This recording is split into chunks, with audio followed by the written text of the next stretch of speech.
अस्सलाम वालेकुम। आपको पता है कि सूरह अल-इसरा पढ़ रहे हैं, उसी को कंटिन्यू कर रहे हैं। बिस्मिल्लाहिर्रहमानिर्रहीम। और हमने इस कुरान को हक़ ही के साथ नाजिल किया और वह हक़ ही के साथ नाजिल हो गया, और हमने आपको खुशी सुनाने वाला, डराने वाला बनाकर भेजा। 105। और कुरान में हमने फ़ज़ल कायम रखा ताकि आप लोगों के सामने इसको ठहर ठहर कर पढ़ें, और हमने भी इसको थोड़ा थोड़ा उतारा है। 106। आप कह दीजिए कि तुम कुरान पर ईमान लाया करो। आप कह दीजिए कि तुम कुरान पर ईमान लाओ या ना लाओ। जिनको कुरान से पहले नहीं दिया गया था, जब उनके सामने ये कुरान पढ़ा जाता है तो मुँह के बल सजदे में गिर जाते हैं। 107। और कहते कि हमारा रब पाक है, बेशक हमारे रब का वादा पूरा ही होता है।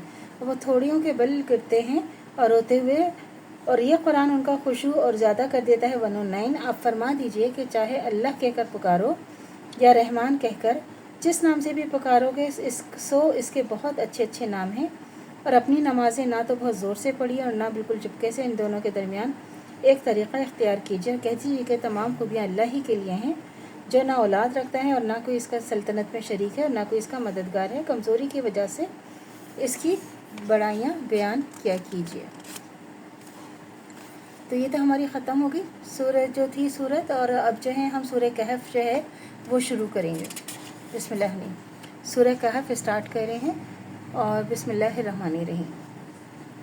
तमाम खूबियाँ अल्लाह ही के लिए सज़ावार हैं, जिसने अपने बंदे पर ये किताब नाजिल की और इसमें कोई कजी नहीं रखी, बिल्कुल ठीक उतारी ताकि अजाब सख्त से डराए जो अल्लाह की तरफ से होगा, और मोमिनीन को जो नेक अमल करते हैं खुशखबरी सुनाए कि उनके लिए अच्छा बदला है। नंबर 2, जिसमें वो हमेशा हमेशा रहेंगे। नंबर 3, और ताकि डराए और उनको जो कहते हैं अल्लाह औलाद रखता है। 4, और उनको इस बात का इल्म नहीं है और ना उसके बाप दादा को, बड़ी सख्त बात है जो उनके मुंह से निकलती है, ये लोग खालिस झूठ बोलते हैं। 5, ए रसूल, अगर ये इस कलाम कुरान पर ईमान ना लाएं तो शायद आप इनके पीछे रंज करते करते अपने आप को हलाक कर डालेंगे। नंबर 6, जो चीज़ें ज़मीन पर हैं हमने इनको ज़मीन के लिए बाइस ज़ीनत बनाया है ताकि हम लोगों की आजमाइश करें कि कौन ज़्यादा अच्छा अमल करता है। नंबर 7,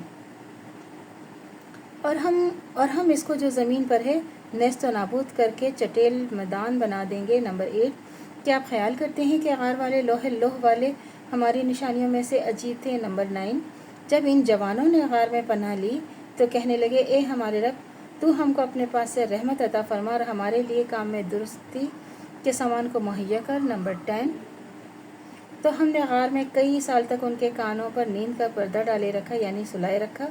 11, फिर हमको उनको जगह उठाया ताकि हम ये मालूम करें कि दोनों ग्रोहों में से किसने याद रखी कि जितनी मुद्दत वो रहे।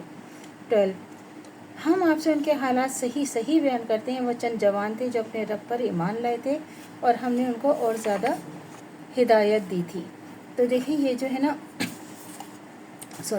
सूरह कहफ में वो क़िस्सा बयान हो रहा है। वो जो 6 नौजवान और एक उनका कुत्ता था, वो क़िस्सा इसमें ये सूरह कहफ में शुरू से ही ये देखें बयान हो रहा है।